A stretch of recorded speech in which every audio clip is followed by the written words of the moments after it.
Muy buenas tardes, un programa más de frente, lo que nadie habla en deporte. La verdad que nos muy contentos de estar nuevamente con ustedes, reencontrarnos en este programa en el cual vamos a tratar temas igual, siempre interesantísimos, ligados al deporte nacional.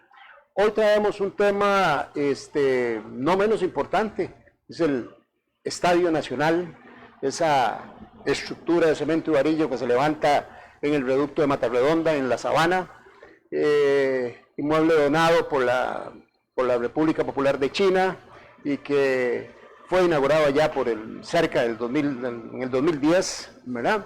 Y para este programa tenemos un invitado también especial que nos va a ayudar para tener nosotros y ustedes tener criterios sobre lo que es y lo que significa el Estadio Nacional para el deporte. ¿Cuáles son los beneficios que ha tenido el deporte al tener nosotros una infraestructura como es el Estadio Nacional de La Sabana, ¿verdad? Esa imponente figura ahí en la zona de Matarredonda, ¿verdad? Ha sido, escenario de triunfos de nuestra selección nacional, donde, supuestamente es un sitio para nuestros deportistas, no solo para el fútbol, sino para los atletas de alto rendimiento.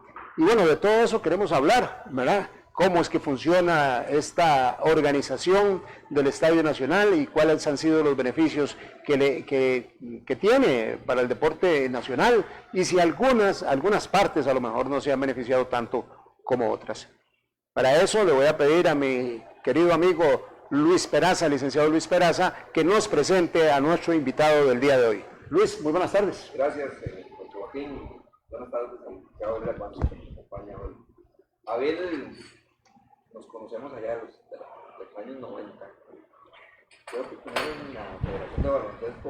Amigos de larga data. De Juego Nacional, entonces que empezamos a andar juntos en este tema del deporte hace cerca de 25, 30 años. La experiencia de Abel creo que es la pieza más importante en el desarrollo del Estadio Nacional, del nuevo Estadio Nacional, porque Abel, si bien trabajé en el Ministerio de Educación en aquella época del 2007, la época de don Osvaldo Pandolfo, de Jorge Muñoz, solicitado préstamo al Ministerio de Educación y se integra al tema de la administración del estadio, a la construcción, y cuando sale la administración a Arias, Abel se queda hasta concluir la inauguración del Estadio Nacional en el 2011, trabajando igual prestado para la administración en Chile. Así es que Abel, un gusto tenerte por aquí, hablar recordar cosas importantes de todo este desarrollo del Estadio Nacional. Y le damos la más cordial bienvenida. Nosotros nos gusta mucho hablar del deporte, hablamos de las cosas que están detrás del deporte.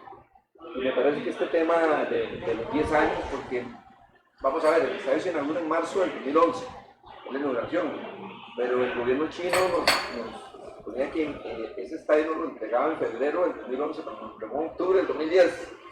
Entonces, la administración la empezamos a ejecutar hace 10 años. Gracias.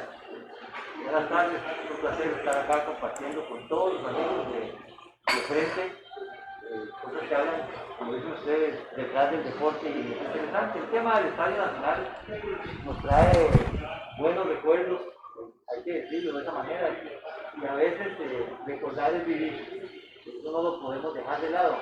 Desde todo punto de vista, efectivamente, la empresa AFEC, la que construyó el Estadio Nacional y que ellos ganaron una licitación en el Ministerio del Comercio en China. Exactamente. Tenía previsto construir el estadio aproximadamente en 22 meses, pero para nuestra sorpresa, en 18 meses el Estadio Nacional estaba listo. Y más bien nosotros tuvimos que estar poniéndole el equipo costarricense, tuvimos que estarle poniendo freno por decisiones del Consejo Nacional de Deportes y por decisiones de Casa Presidencial, porque no estábamos preparados para recibir 4 meses antes del Estadio Nacional. Entonces ahí empezamos a ponerle freno y nunca se me olvida que es un 11 de febrero del año 2010, que decidimos ya definitivamente con algún apoyo de algunas otras empresas de las cuales vamos a hablar ahorita y el ingreso de una junta administradora y un fideicomiso que empieza a administrar propiamente con personal costarricense el Estadio Nacional ese 11 de febrero del año 10 de febrero del año 2011 exactamente.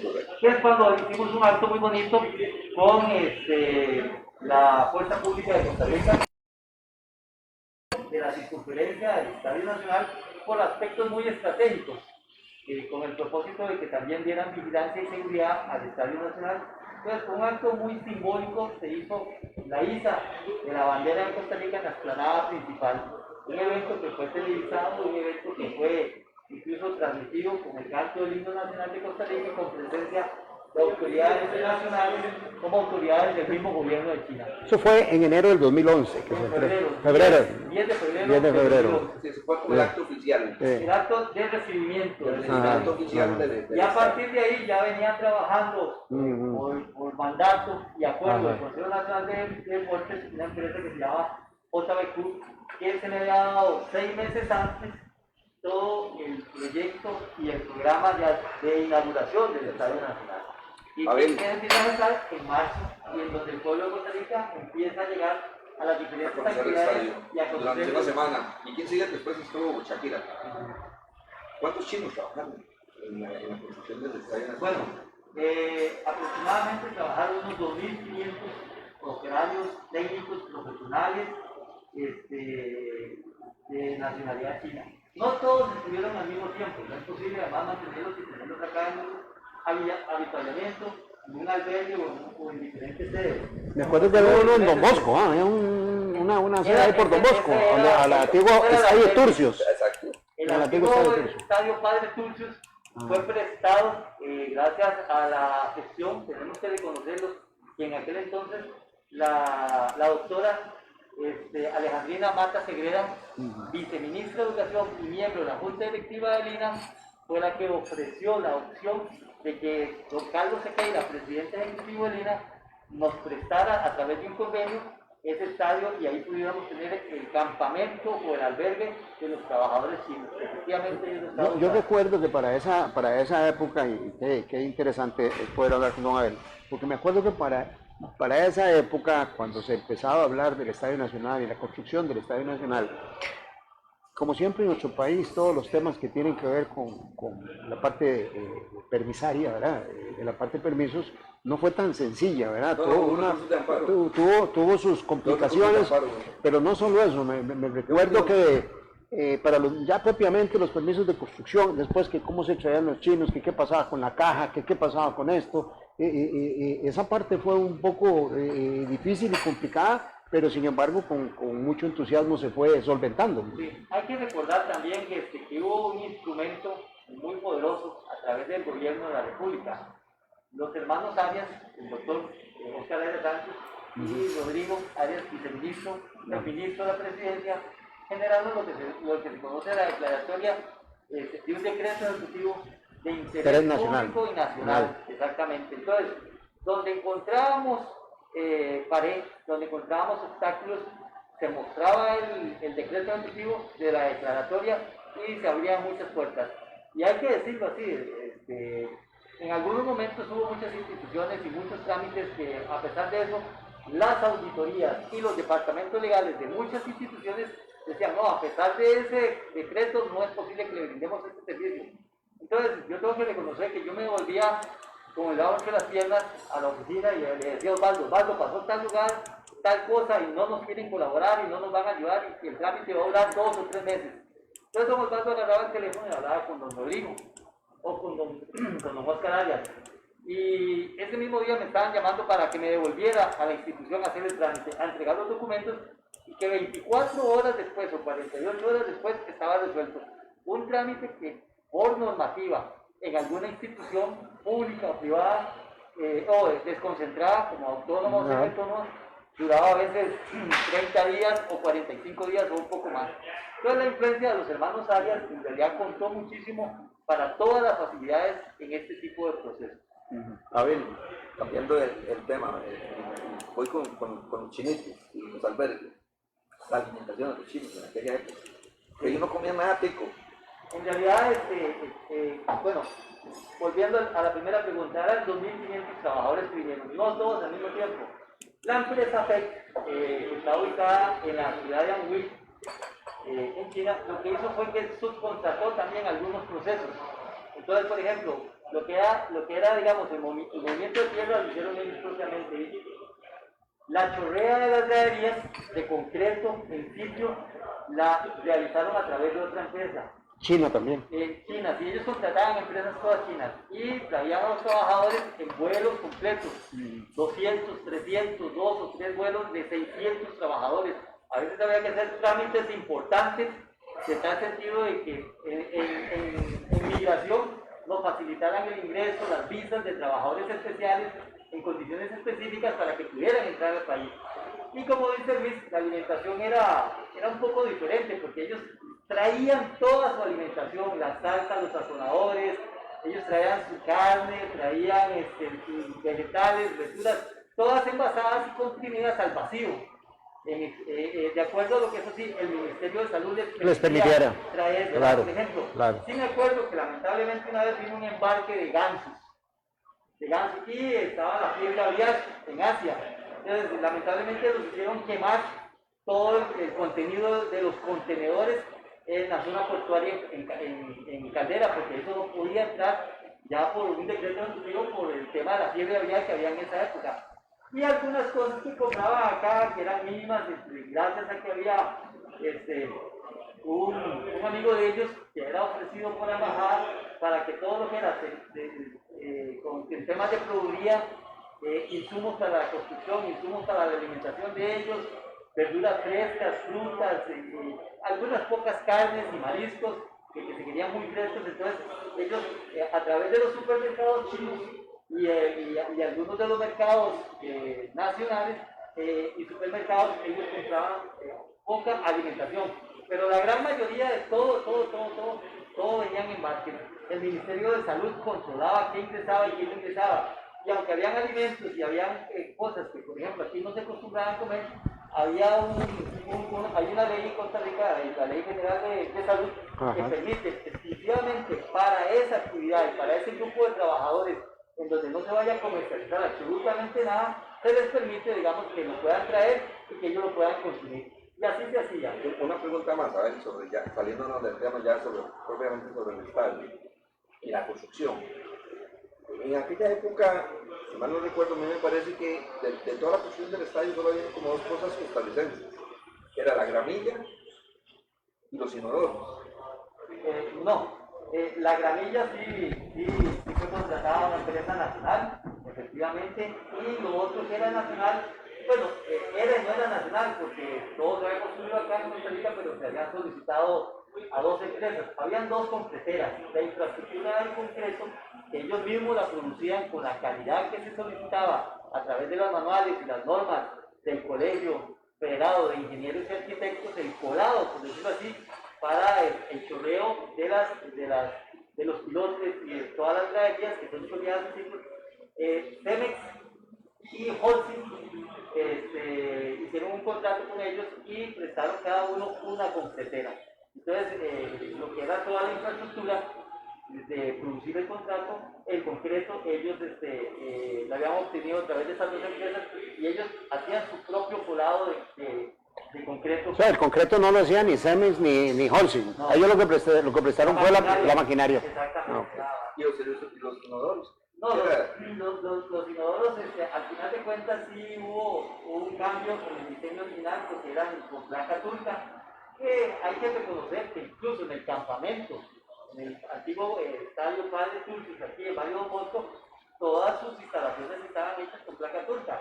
En algún momento el Ministerio de Salud las objetó, pero que tenemos que reconocer que teníamos una empresa que era la encargada de toda la gestión ambiental del Estadio Nacional, que era la empresa Ecoyeco, y en este caso presentó una muy buena justificación y una apelación para que sí se les permitiera tener a ellos esa placa turca en todo el campamento y en sus habitaciones privadas de los profesionales, ingenieros, contadores, arquitectos. Y se demostró que, por ejemplo, la placa turca, de acuerdo al escrito de la empresa de Cuyeco, es más utilizada en el planeta que el mismo inodoro occidental que utilizamos nosotros. Y en segundo lugar, es hasta más higiénico. Y desde ese punto de vista, pues ya después el Ministerio de Salud autorizó la utilización de la placa turca, pero sí se solicitó que en todo lo que era el Estadio Nacional, y lógicamente no la podemos tener por la parte cultural. Entonces se cambió a inodoros occidentales, pero sí se trajeron encontrados y en embarques a través de la empresa FEC, no se encontraron en el país, se trajeron extranjeros. Ok, y una última pregunta sobre el tema del estadio para entrar a cómo se ha funcionado el estadio, ¿no? Cuando estaba finalizando el estadio, me acuerdo que nos encontramos con dos panoramas. Uno era que el estadio en los planos originales no tenía malla perimetral, ¿verdad? Y que la gente de China que se iba a poner eso de los mismos andamios con los que se construyó el estadio. Esa es una. Y la otra parte era que los chinos en principio pretendían que la sabana fuera el parqueo del estadio. El estadio, los parqueos que tiene son muy pocos, 300 carros, eso es lo que creo que le caben por ahí. Ok, en ese sentido, ellos hicieron un cierre que autorizó Setena, lo que llamábamos nosotros la línea roja. La línea roja era todo lo que los costarricenses que pasábamos durante la construcción veíamos a través de unos muros de madera y unas estructuras de tubos. Cuando se desarmó todo eso, efectivamente en el contrato tuvo, del Estadio Nacional tuvo dos contratos más. Tuvo un contrato porque le hacían falta algunas cosas, como dice Luis, no estaban las astas para las banderas, no estaban los espacios de las boleterías, tampoco para el ingreso y la entrega de etiquetes del público en esta situación, tampoco estaba el cierre perimetral. Y el ingeniero chino, el señor Tsai, por ejemplo, siempre me manifestaba la preocupación y el peligro que existía, porque durante la demolición del Estadio Nacional con la empresa México, la gente se llevaba los tubos, se llevaba las mallas, se llevaba todo lo de metal para hojalatería, eso se lo robaba.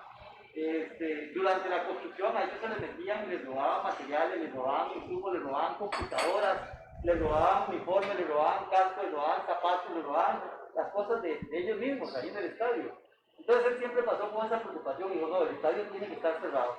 Entonces, ese cierre de la línea roja que era de madera y que era de tubos, ellos lo acondicionaron y es actualmente el cierre que tiene el Estadio Nacional en todo el perímetro de los 40.000 metros cuadrados. Aquí hay que reconocer la participación del arquitecto Carlos Chacón, porque cuando se dijo, bueno, ¿qué estilo, qué figura o qué diseño va a tener el cierre del Estadio Nacional? Entonces, a Carlos Chacón se le ocurrió llevarlos al Museo de Arte Costarricense. Y en el Museo de Arte Costarricense hay un cierre perimetral con un diseño que es exactamente el mismo que tiene el Estadio Nacional, para darle la misma sintonía y darle el mismo diseño. Ellos lo observaron, lo vieron, lo midieron y les pareció y les gustó. Entonces, el mismo cierre que tiene el Museo de Arte Costarricense en la sabana es el mismo cierre que tiene el Estadio Nacional. Y aquí tengo que reconocer que con la participación de Luis se tomó una decisión muy importante, siendo él el director nacional de Nicoder, porque el cierre técnico de la línea roja pasaba por delante del puesto de la policía o de la fuerza pública. Y en algún momento dijimos, bueno, no, por todos los robos, por toda la delincuencia, por todo lo que se presenta en la sabana, que hemos visto durante muchísimos años, es importante que la policía más bien esté, en caso de una emergencia, esté dentro del perímetro del Estadio Nacional y no fuera del perímetro. Entonces, en este caso, Luis, como director nacional del ICODER, tomó la decisión de que el cierre pasara unos metros por detrás de donde antes conocíamos, hace muchos años, unos 25, 30 años, se llevaban todos los carros para la revisión técnica. Hay que reconocerle al licenciado Penazo una gran habilidad, porque en este país hacer cambios de ese tipo no creo que sean nada sencillo. Conociendo, se corrió un metro, no se puede. ¿Por qué? Porque los 68 artículos dicen que no se puede. No, voy a decir que tiene un problema más grande que a ver, posiblemente tal vez no se recuerde, pero bueno, por ser abogado lo recuerdo. La sabana tenía una ley de protección y Sí, no claro. se podía cerrar ningún perímetro. Nada se podía cerrar, porque la ley no permitía. Eso vino pues, desde la donación de la sabana, creo. No, en los años 90, porque el Ministerio de Obras Públicas se estaba metiendo a la calle. En la esquina de la Nissan. Sí, Hay robando pedacitos. que robaron pedacitos para la vuelta. También en la calle que está frente a Alice, que tiene un bulevar, y la calle de la pista también. Entonces, en los 90 se hizo una ley para no permitir ningún cierre de ninguna instalación en la sabana. Y había que cerrar el estadio. Entonces, al final de cuentas, eso era como un desacato. Es decir, evidentemente yo como responsable del ICODER en ese momento podía ir a la cárcel por el tema del desacato, de violar una ley que estaba vigente, ¿verdad? Al final era una cuestión de fuerza mayor, era necesario cerrar el Estadio Nacional, como fue necesario cerrar la sabana, ¿verdad? No cerrarla con un perímetro, pero sí poner las vallas que se pusieron alrededor de la sabana para que la sabana no fuera el parqueo del Estadio Nacional. Sí, por supuesto, porque además no tenía nada que ver una cosa con la otra. Sí, me parece a mí, en ese sentido. Es lo que llamamos nosotros, que hemos trabajado ahí en el ICODER y en el estadio, el perímetro de los mojones, porque son pequeños mojones rellenos de concreto que se pusieron a todo alrededor de la sabana para que los carros no estén entrando y no estén parqueando, no estén dañando las áreas verdes ni invadiendo. Y vamos a ver, Luis, ese me imagino que no fue el único, digamos, el único obstáculo que tuvieron ustedes, digamos, con toda esa serie de cambios. No. Por ejemplo, para que quedara la fuerza pública, quedara dentro del estadio, no tuvieron ningún inconveniente. Digamos que cuando empieza el estadio hubo recursos de amparo que Baldo y el gobierno en aquel momento tuvo que contestar, porque lo que se decía era que habían otras alternativas en Santana, principalmente para hacer el estadio, y que la sabana no se podía cerrar. Era estaba la ley esta de la sabana.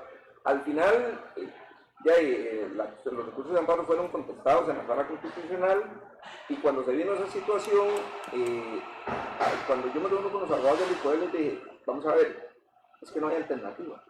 O cerramos el estadio o se nos roban, que es lo que acaba de explicar Abel. Y en cuanto a la sabana, por supuesto que tuve mis broncas, y le voy a decir que en algún momento me dejaron la oficina en la Gimnasio Nacional por el cierre perimetral de la sabana, porque era un negocio también para los cuidacarros, ¿verdad? Los cuidacarros con el estadio iban a hacer su agosto, por así decirlo, con los ticos cada vez que hubiera partido. Pero bueno, entrando ya al final, ahora ya con el estadio dado en octubre del 2010 y oficialmente en febrero del 2011, entramos en cómo se administra el estadio. Pero yo quisiera hacer una pregunta antes de entrar a eso, porque quería hacerle una pregunta a don Abel. Don Abel, entiendo, usted trabajaba en el Ministerio de Educación y lo pasan a digamos, al ICODER, por ponerle un nombre, o al Consejo Administrativo del Estadio, no sé exactamente cómo es el nombre. Le hago esta pregunta porque a veces, como aquí casi que todas las informaciones tienen que ver con fútbol y no tienen que ver con otras cosas, y por lo que hemos conversado, pues usted es una persona especializada en deporte y veo que tiene un amplio conocimiento del Estadio Nacional. ¿Cuál es la razón para traerlo al Estadio Nacional? O sea, ¿cuál es el motivo por el cual a usted lo traen en el Estadio Nacional? Que esto nos da pie al otro tema que vamos a tocar. Sí, bueno, cuando empieza la segunda administración del doctor Oscar Arias Sánchez, se crea la figura del despacho del viceministro de Salud y Deporte, ocupado don Osvaldo Pandolfo. Pero, como dicen antes de morirse don Alberto Cañas, que es los voces, ¿verdad? ¿Para qué creamos ministerios y despachos de viceministros en un montón de instituciones o entes del gobierno central sin cartera, sin monedero, sin billetera y sin plata? O sea, no tiene sentido, ¿verdad? Entonces Osvaldo estaba prácticamente solo con una secretaria en el despacho, y él gestiona también con la doctora Alejandrina Mata Segreda y con el ministro de Educación, don Leonardo Garnier. Le solicita que me facilite con el código y la plaza, debido a que no tienen las posibilidades, el gobierno no vislumbra apertura de códigos ni de nuevas plazas ni nada. Entonces yo llego en realidad como una figura de asistente de don Osvaldo al despacho viceministro de Salud y Deportes, o como asesor del despacho. Y estando ahí quiero traer a colación esta parte histórica que no la hemos tocado. A mediados de junio del 2007 se hace la conferencia de prensa, más o menos como a esta misma hora, antes de que los noticieros arranquen en nuestro país, en la hora vespertina, y don Oscar Arias le anuncia al país de que rompe relaciones con Taiwán y que entabla relaciones a partir de ese momento con la República Popular de China. Nunca se me olvida que entonces para un 26 de junio del año 2007, yo tomo el teléfono y llamo a don Osvaldo y le digo: Osvaldo, tratemos de invitar al embajador que ya está en Costa Rica y le mostramos un par de proyectos importantes en deporte. Ganémosle la carrera a todos los demás ministros y viceministros y al mismo Ministerio de Planificación y Política Económica antes de que empiecen a tirar líneas en proyectos de desarrollo social y económico para el país. Y que digo, el aporte que está anunciando el presidente de la República con todo hecho de firmar las relaciones diplomáticas con China, lo tratemos de aprovechar nosotros en alguna parte importante en el deporte. Y efectivamente el 27 de junio del 2007, don Osvaldo le gira una nota no era embajador todavía, era el encargado de la oficina de negocios en Costa Rica para todo Centroamérica. Y con la sorpresa de que 2 o 3 días después, el señor más bien, ante la solicitud de audiencia, él prefirió que no visitáramos su casa porque no tenía oficina, sino que ellos atendían desde su casa. Y él decidió venir a nuestra oficina. Y ahí fue cuando le presentamos el proyecto. Hablamos del Estadio Nacional, hablamos de un edificio de Licoder y de un convenio de intercambio deportivo de dirigentes, de atletas, de árbitros, de pasantías para deportistas con el gobierno de China. Preparamos una valija diplomática porque él dijo: me gusta, hablen con el presidente y lo estamos invitando a que conozca a China y que vaya a conocer a Hu Jintao, nuestro presidente en ese momento, y que le empiece a pedir los proyectos. Entonces, ya para octubre de ese mismo año, don Oscar Arias, con una valija diplomática y un cuerpo de diplomáticos que lo acompañan, junto con Bruno Estaño, a la República Popular de China, llevan dentro de la valija el proyecto del estadio, del edificio Licoder y el proyecto de pasantías para los deportistas.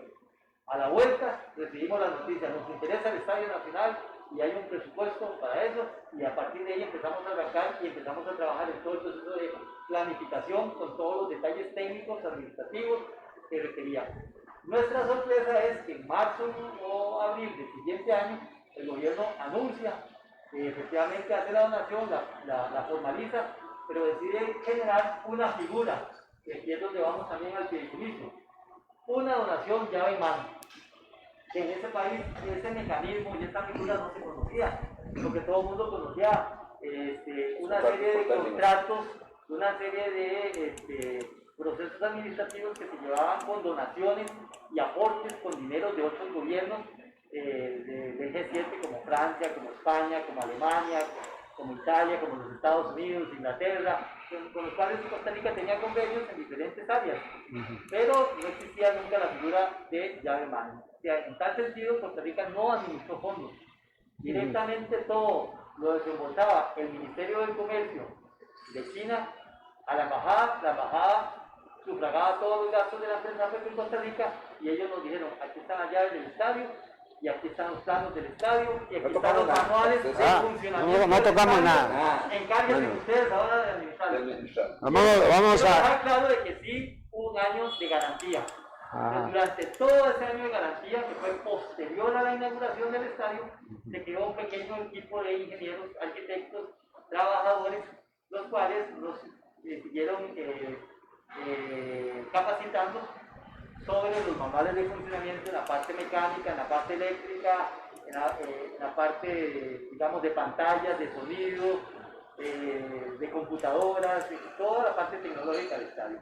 Y aquí es donde viene ahora el acuerdo del Consejo Nacional de Deportes, que viene acompañado de un acuerdo del Consejo de Gobierno. Venimos ya aquí es donde venimos a hablar un poco de fideicomisos y eso, ¿no? Bueno, voy a pedirle a Kevin que vayamos ahí a un corte comercial, Kevin, y ya regresamos para volver a conversar con ustedes del Estadio Nacional, y ya vamos a entrar en un tema muy interesante que es ya el fideicomiso propiamente, y también vamos a hablar un poco de cuál ha sido el beneficio que ha tenido esta instalación tan importante para el deporte de Costa Rica. Un corte y ya regresamos.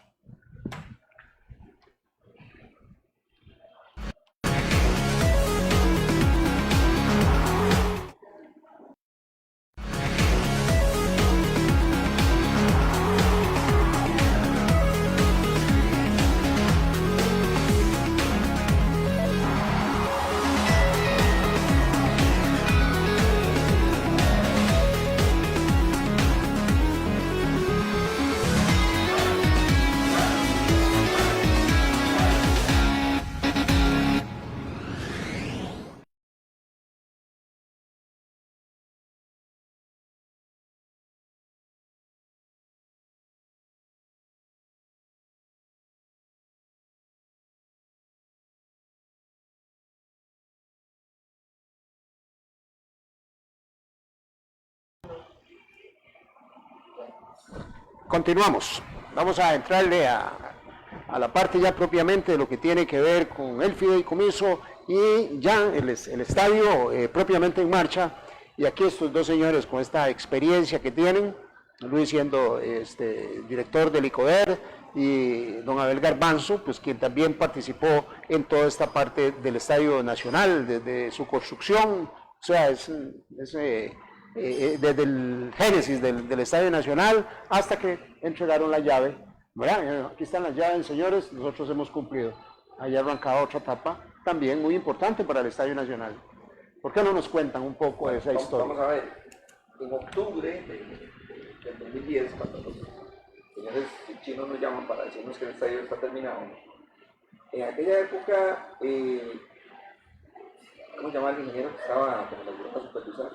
Don Edwin hizo unos contactos para ir a México a ver la administración del OmniLife, de lo que acaban de construir en el Estadio Guadalajara y el Estadio Azteca.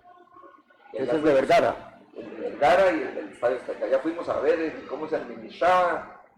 Ninguno de los dos era ni parecido, era uno muy vetusto, estilo Estadio Nacional viejo. El Azteca era un estadio viejo. Y el estadio viejo. OmniLife con demasiada tecnología nueva que nosotros no teníamos. Hay una cosa que posiblemente algunos periodistas se han dado cuenta en el Estadio Nacional no tiene cabinas de transmisión, ni para televisión ni para, lo que tiene es para prensa escrita, pero no tiene ni para radio ni para televisión, ¿verdad?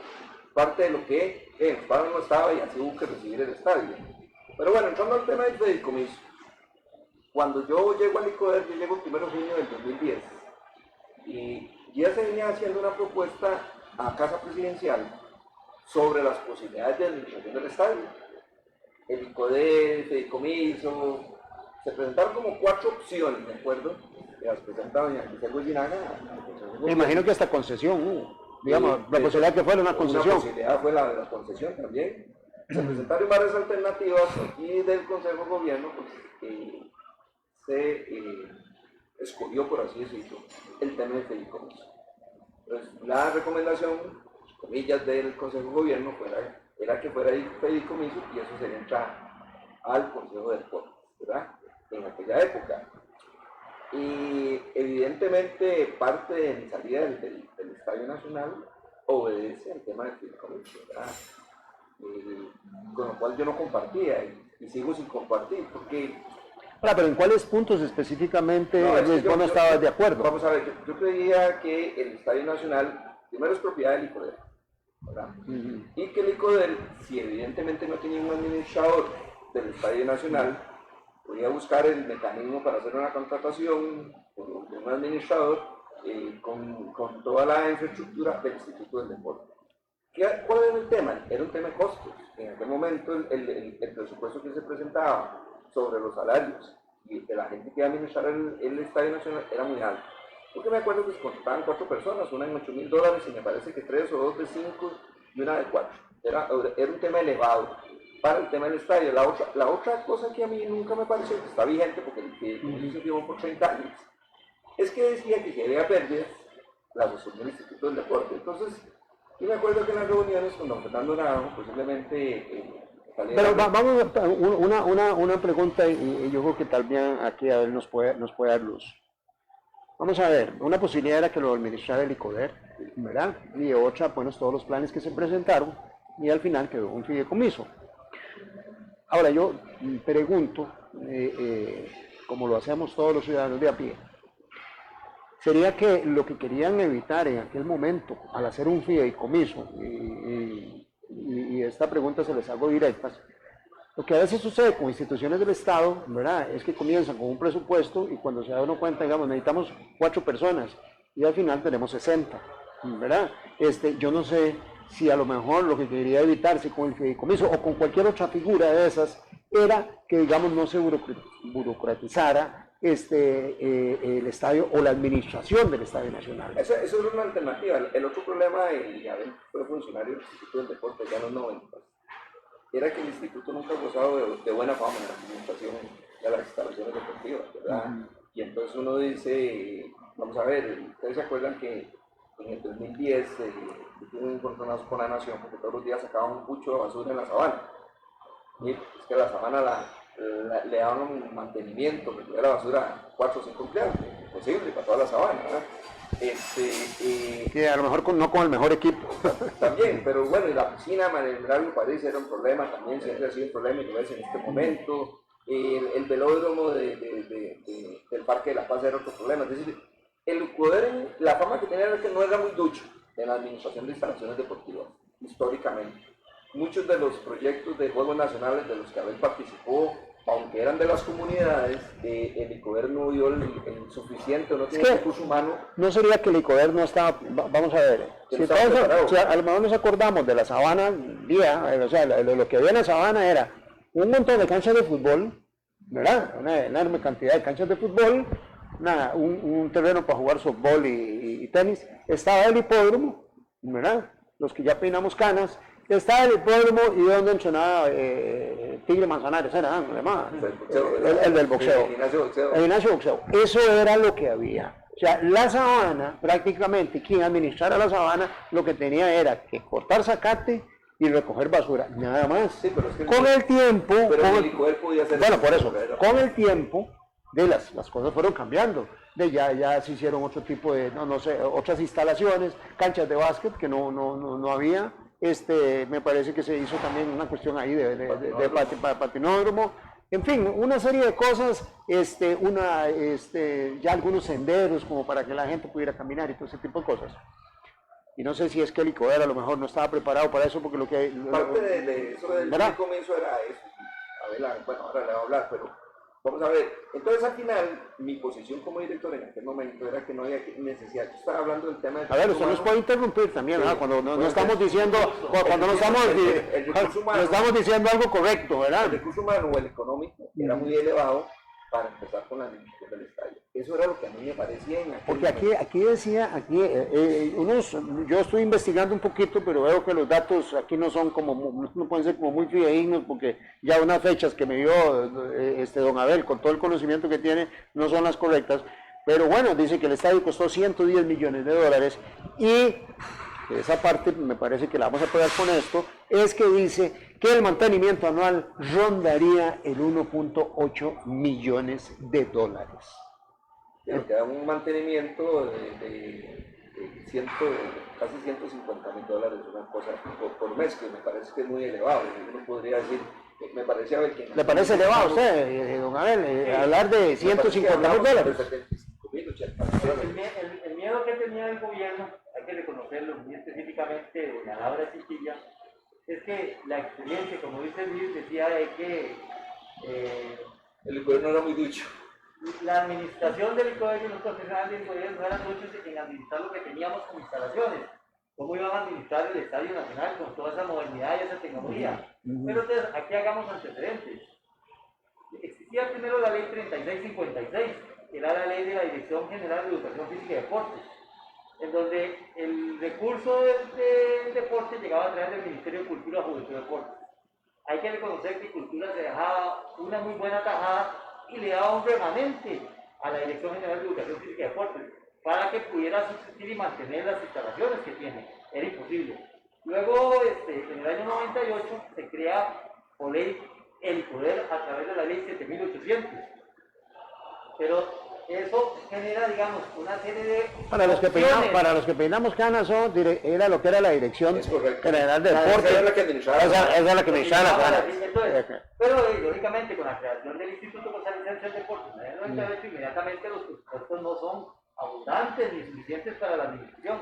Igualmente el deporte, el ICODER y antes la Dirección de Deportes, para todas las administraciones y para todos los gobiernos en los últimos 50 años no ha sido de interés, ni ha sido relevante. No, usted lleva razón en eso. Lleva razón en eso. ¿Qué es lo que hay? Le dan un remanente al deporte. Y el deporte no puede subsistir y el poder no puede administrar instalaciones como eso. Entonces, doña Laura tenía un temor tremendo. Entonces, en su Consejo de Gobierno decide a través de una serie de propuestas y una serie de recomendaciones darle la administración del Estadio Nacional a un fideicomiso, a una figura a través de un banco, y se define que sea el Banco Nacional. Me imagino que ese fideicomiso lo que quería doña Laura en su momento, o el gobierno de turno que estuviera, aquí los nombres no son tan relevantes, era controlar digamos que se controlara el gasto y el crecimiento, digamos, o posible crecimiento de esa burocracia. Sí, pero ¿verdad? lamentablemente, al igual que como hacen los bancos, los salarios son altos, hay que reconocerlos, y usted ve que los bancos, por ejemplo, generan muchas utilidades, y esas utilidades son reinvertidas en la misma sistema bancario nacional, pero esas utilidades usted no dice que vamos a crear una banca de desarrollo, vamos a crear crédito de vivienda, vamos a crear un crédito especial ahora para la pandemia, que los costarricenses necesitan y están perdiendo salarios, están perdiendo recursos, están perdiendo trabajo y un montón de cosas. Pero igualmente eso es lo que se pensaba. Pero el contrato de administración refrendado por la Contraloría lo que decía es que todas las utilidades que se daban y se generaban a través de la venta de servicios iba a ser utilizado en el mejoramiento, mantenimiento del Estadio Nacional. E incluso hay un artículo que dice que si las utilidades sobrepasan no sé cuánto, tienen que ser utilizados esos recursos en el mantenimiento hasta incluso de la misma sabana. Situación que durante el transcurso de los años no se ha dado. ¿Por qué? Porque el estadio tuvo un boom los primeros 2 años. Todo el mundo quería hacer de todo en el estadio. La gente quería hacer una fiesta de cumpleaños, quería hacer un baby shower, quería hacer un matrimonio. La gente quería hacer las graduaciones, las fiestas de Navidad de fin y principio de año. Me imagino que las empresas querían llevar a la gente a participar y todo eso. Durante el primer año y casi el segundo año, pues el estadio tuvo bonanza, como decimos. Pero después de eso vienen las vacas flacas.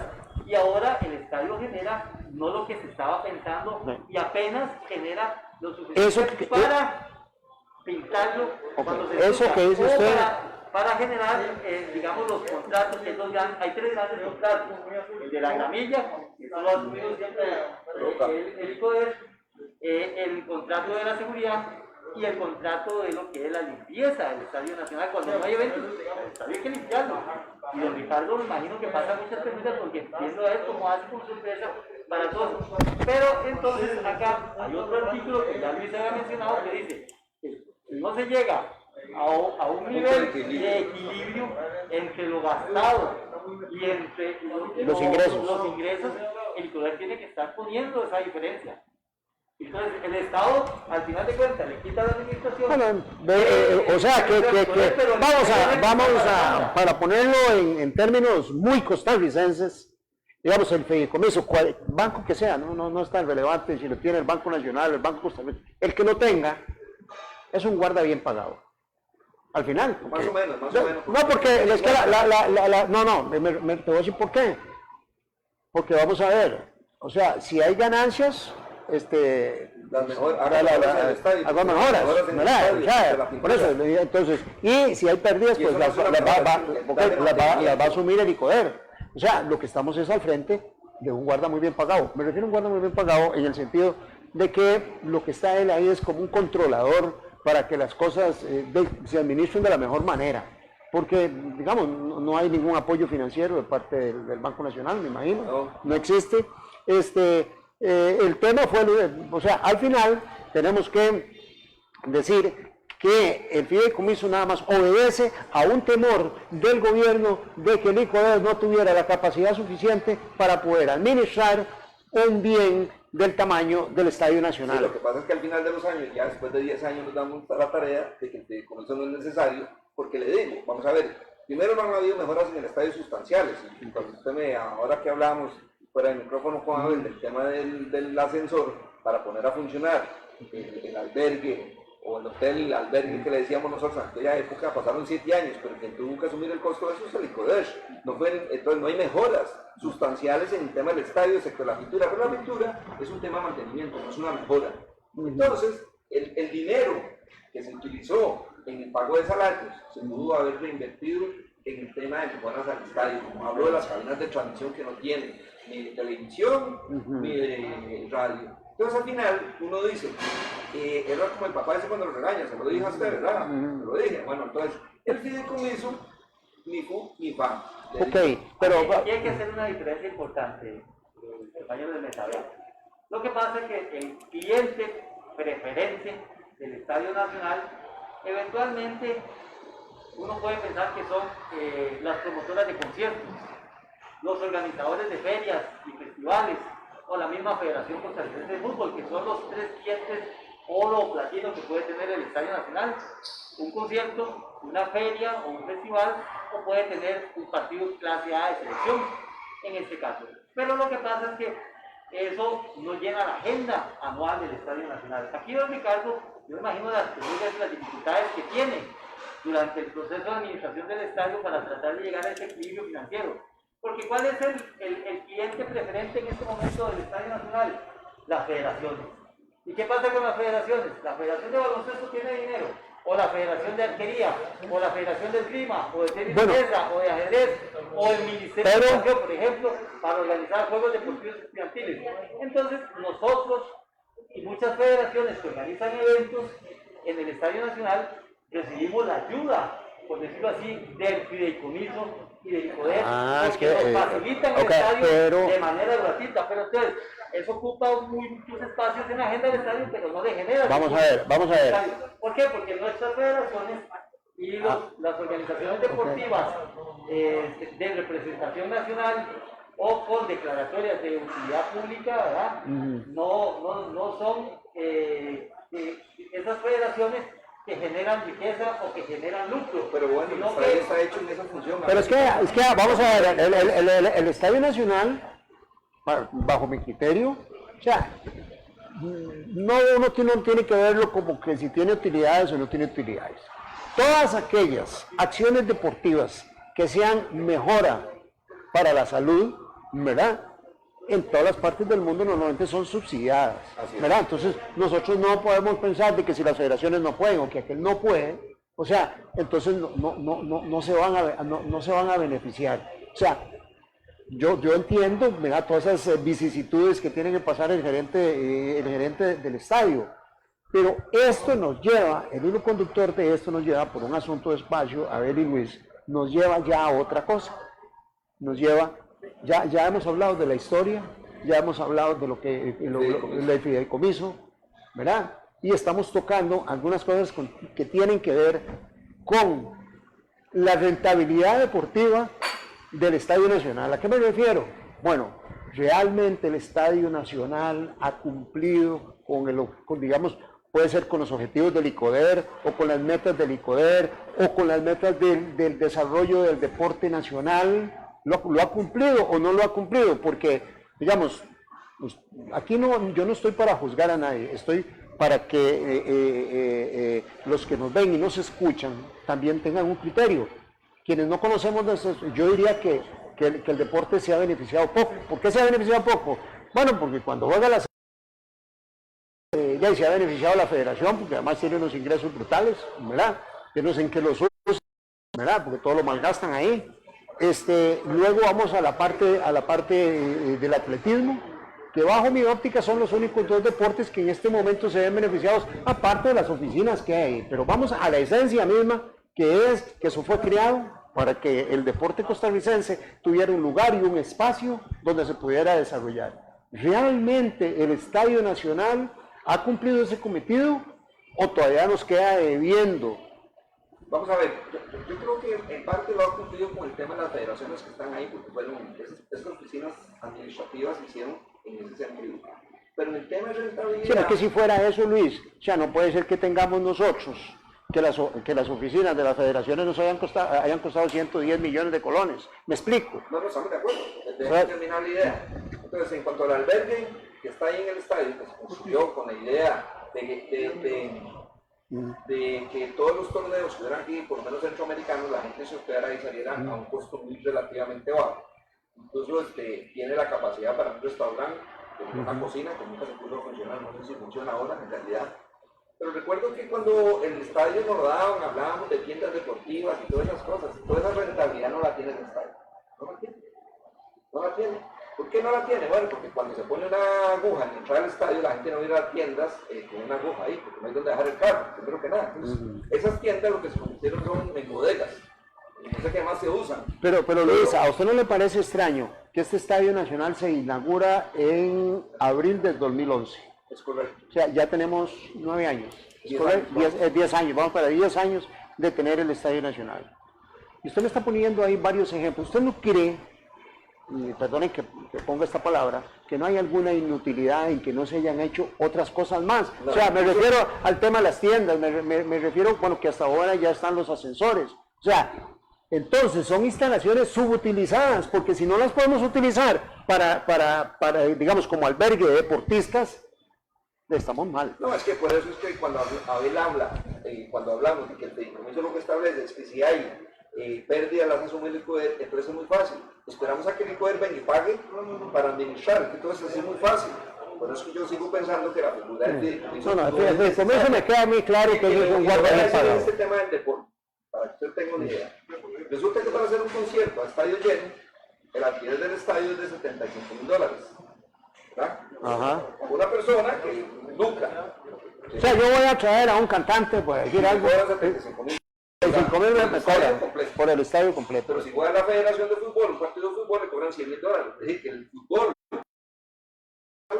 que bueno, pero es que ahí el chancho está mal pelado. Claro, entonces estamos de acuerdo, pero es que a mí hay cosas que no me siguen sin convencer 10 años después. El tema de si se ha beneficiado el deporte costarricense con el estadio, yo pienso que sí, desde el punto de vista del fútbol de la selección.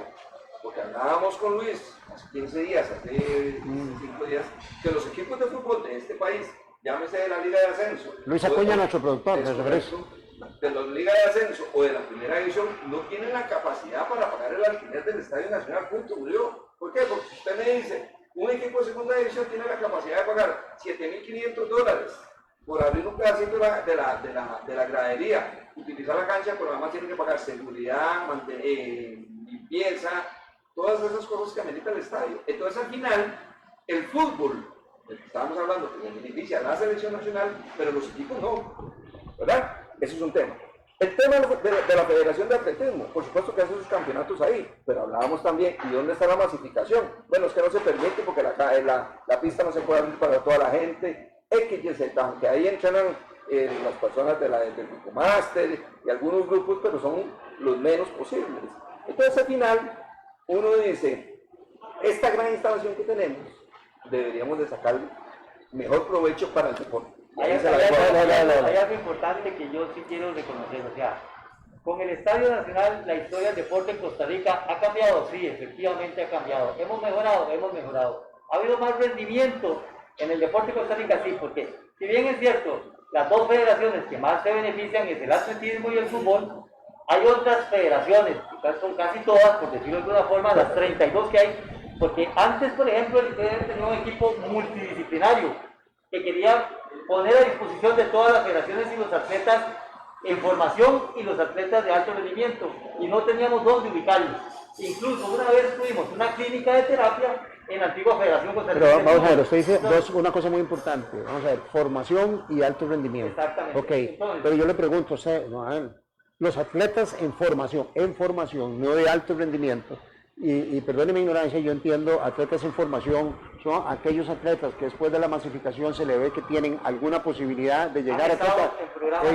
Por eso, exactamente, pero vamos a ver, ok, esos se han beneficiado del Estadio Nacional. Sí, se han beneficiado del Estadio. Después vienen de alto rendimiento, digamos, yo puedo decir que la selección nacional mejoró en algo, ya que digamos que lo que pasó en el 2014 puede haber sido fruto del Estadio Nacional, pero los atletas, digamos, si uno lo pudiera medir por resultados, a partir del Estadio Nacional, ¿cuáles son los resultados de alto rendimiento que han tenido sus atletas? Okay. Aquí es importante volver a enmarcar el Estadio Nacional como un centro, no solamente para el fútbol y el atletismo, sino como un centro de alto rendimiento y acondicionamiento físico, que ofrece una serie de facilidades en las ciencias aplicadas del deporte para todos los deportistas de todas las federaciones, incluso los atletas del ciclo olímpico, que no lo tiene el Comité Olímpico Nacional todavía, porque hay una clínica de fisioterapia permanentemente para todos los grupos de atletas en el estadio. afiliados en el estadio.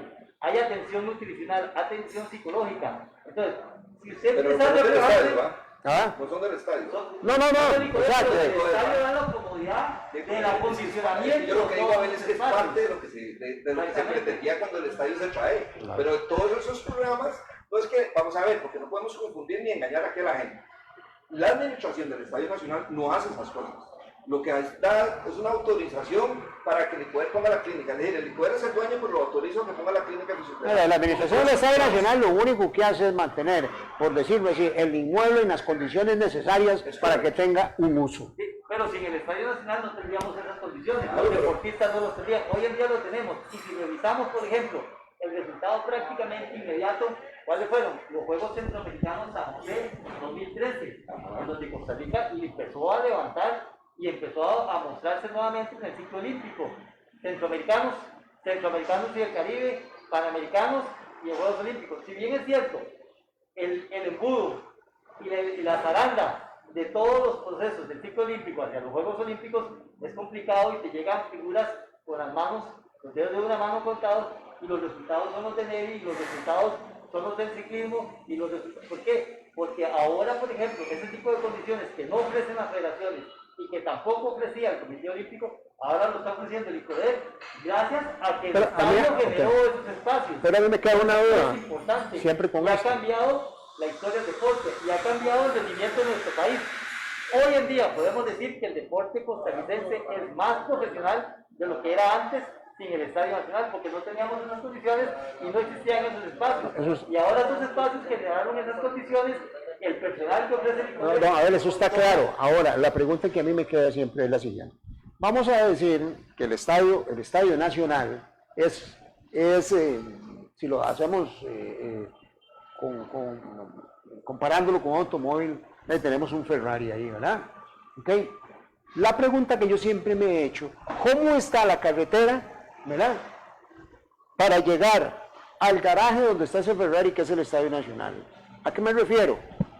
A que tenemos una gran obra, pero resulta que el camino que tienen que recorrer los deportistas para llegar a esa gran obra no tienen las instalaciones necesarias para llegar ya a un reducto donde usted va, ahora sí, aquí tiene las instalaciones para alto rendimiento. Entonces, ¿qué es lo que pasa en ese trayecto? ¿Verdad? Que se han ido, que se va quedando mucha gente porque no tienen a lo mejor las condiciones. Y le pongo un ejemplo y tal vez, y me corrige si no es así. ¿Cómo comenzó esta muchacha Puriscal? Sí, le o sea, con Neri. Con unos tubos ahí de PVC y todo eso. Y se quejaban, no sé qué. Entonces, ¿qué es lo que pasa? Tenemos por eso cuando yo hablo es que la utilidad que ha tenido el Estadio Nacional, ahí es donde me refiero a eso, porque lo que necesitamos es ir... Yo quisiera hacer una conclusión importante. Okay. Como todos los países en América Latina, nosotros vamos por lo general detrás de países de deporte como México, como Colombia, como Venezuela. Por ejemplo, en los años 60 que tenía México, el famoso CEDOM, en el Distrito Federal, era solo eso. Y a partir de ahí generó otros centros similares al CEDOM, en Toluca, en Monterrey, en Puebla, en Guadalajara y en otros lugares. Luego Colombia, ¿qué tenía? El Parque Salitre, ¿verdad? En Bogotá, en Santa Fe de Bogotá. Ahora hay en Medellín, ahora hay en Santa Marta, ahora hay en Barranquilla, ahora hay en diferentes lugares. Costa Rica va detrás de sus países, poco a poco, o sea, tampoco podemos crecer con el presupuesto que tenemos. Y yo veo a Costa Rica con instalaciones como el Estadio Nacional y complementos en la zona de Chorotega, como decía Guanacaste, en la zona del Pacífico Sur, digamos, de Pérez Celedón, Buenos Aires, corredores, observo en la zona norte del país, en San Carlos, en Salcedo, en Pala, Guatuso, en esos lugares, o sea, y esos proyectos creo que el Consejo de Deportes sin poder los está valorando, porque estos espacios que dio el Estadio Nacional para los atletas se están copiando para poderlos desarrollar en otros sectores del país. Y al igual que le sucedió a México, al igual que le sucedió a Colombia, al igual que le sucedió al Centro Olímpico de los Estados Unidos, en Colorado Springs. Nada más ahí había. Todos los atletas de todos los 50 estados de los Estados Unidos, perdón, de los 52, tenían que llegar ahí. Ahora usted tiene Centro Olímpico y centros de alto rendimiento en diferentes estados de los Estados Unidos. Pero ahí vamos despacio. Bueno, el presupuesto y las posibilidades. No, no podemos. No, ni mantener la pista de Limón abierta y el estadio nuevo de Limón. Entonces, al final, uno no puede ser tan romántico. Me parece que eso es el ideal de todos los que hemos estado en el modelo. Por supuesto, tener centros de alto rendimiento, pero al final de cuentas, las pocas instalaciones que tenemos en las municipalidades no les han dado el mantenimiento, usted lo sabe. En este país son contadas con las manos los comités cantonales que funcionan bien, como Alajuela o Heredia, Cartago, pero las demás no, y son 82 comités cantonales, y tenemos la prueba fehaciente es la pista o el estadio Nuevo de Limón. Pues aquí, vamos a ver, aquí tenemos que, para ir aterrizando, vamos a decir, o por lo menos ese es mi criterio, de que el Estadio Nacional, si bien es cierto, es una gran obra, magnífica obra, no podríamos decir que ha cumplido su objetivo al 100%, ¿verdad? Que todavía le falta. Yo concuerdo mucho con don Abel, lamentablemente con migajas, como el gobierno le da al deporte, pues es imposible poder desarrollarlo y poder planificarlo mejor con todos esos, digamos, centros de alto rendimiento que dice Abel. Pero ya nosotros sabemos lo que sucede en nuestro país cada 4 años, y es que cada vez que hay un debate y a los políticos le hablan del deporte, en esa parte no duran más de 30 segundos, porque todos dicen lo mismo: vamos, nosotros tenemos que mejorar el deporte, la salud del costarricense es algo sumamente importante para nosotros, yo tengo un grupo de personas que están trabajando en eso, ni existe el grupo, ni están trabajando en eso, ¿verdad? Y así nunca le han dado absolutamente nada al deporte, ¿verdad? Bueno, entonces, digamos que esas son las conclusiones que yo saco. Lamentablemente el tiempo, Luis y Abel, son nuestro peor enemigo, pero créame que ha sido una tarde de café muy sabrosa en este conversatorio, no solo para conocer uno cosas que realmente uno no tenía el conocimiento de eso, poder ilustrar a los que nos ven y nos escuchan de cómo nació el Estadio Nacional, cómo se ha formado todo esto, cómo es el mantenimiento del Estadio Nacional, cuáles son las bondades que ha tenido el proyecto. No podemos verlo todo en negativo tampoco, ¿verdad? Porque hay mejoras. Y bueno, y como dice Abel, pues el gerente del estadio hace lo imposible por mantener las instalaciones. Sí yo creo que debe beneficiarse más la gente del Estadio Nacional en cuanto a tener más eventos deportivos, más partidos de fútbol, más eventos de atletismo, muchísimos más de los que hay, y no sé si se podrán hacer otros eventos, pero bueno, eso es lo que tenemos. Y ya no tenemos aquel vetusto Estadio Nacional, ¿verdad? Con unos vestidores que daban pena, un estadio viejo, por más románticos que nos pongamos, de que allí nuestra selección jugó y todo, pues era feo, era horrible, y hoy tenemos un estadio, quienes hemos tenido oportunidad de estar en algunos estadios, pues tenemos un estadio de verdad, un estadio, unas instalaciones de verdad. Bueno, Luis, creo que ya prácticamente nos alcanzó el tiempo. Un tema y agradecerle primero a Abel, claro, que nos ha ilustrado, que nos ha ilustrado. Esto en el 2007-2008. Y por supuesto, con el respeto que nos hemos brindado siempre, a veces no estamos de acuerdo con ciertas situaciones, pero bueno. Bueno, que si estuviéramos de acuerdo con el programa, mejor, ¿verdad? Es parte de esta situación, así es que agradecerle al licenciado Garbanzo que nos acompañara hoy, esperamos tenerlo en otra oportunidad para hablar más cosas del Estadio Nacional que nos quedaron ahí entre las cosas que tenemos pendiente, o que la gente conozca de lo que sucedió en todo este tiempo de transcurrido en la construcción del estadio y estos 10 años que tenemos de administrar el Estadio Nacional, ¿verdad? Porque si bien Abel decía que fue en febrero del 2011, lo cierto es que a partir de octubre del 2010 el estadio llega a las manos del ICODER con la experiencia que teníamos los que estábamos al frente en ese momento, ¿verdad? Y tratamos de hacerlo de la mejor manera, ¿verdad? No, y lo hicieron de buena manera porque ahí está el estadio, bueno, y realmente muchas cosas se han hecho. ¿verdad? Ese Sí. tema que hablábamos de la rentabilidad en cuanto a los conciertos y los costos es un tema que yo siento que hay que revisar, pero eso lo hará para otro programa más adelante. Y Vale. Muchísimas gracias a ustedes por invitarme, a todos los amigos de frente. De verdad, es un gusto estar con todos ustedes y estar nuevamente acá conversando con otro tema álgido, deportes o detrás del deporte. Detrás del deporte. Muchas gracias. Bueno, lamentablemente el tiempo nos ha ganado, no hemos terminado este programa de frente, lo que nadie habla en deportes, un programa muy, ¿qué podríamos decir? Muy ilustrativo de todo lo que ha pasado con el Estadio Nacional, para que tengamos un mejor criterio sobre lo que es el Estadio Nacional, para que ustedes se formen opinión si el Estadio Nacional está cumpliendo con el cometido desde que se iniciaron, digamos que las conversaciones diplomáticas hasta la conclusión del mismo estadio y de lo que es hoy el estadio. Los esperamos la próxima semana, estaremos con ustedes en un programa más de frente, lo que nadie habla en el deporte, y muchas gracias y nos vemos de 8 si Dios quiere.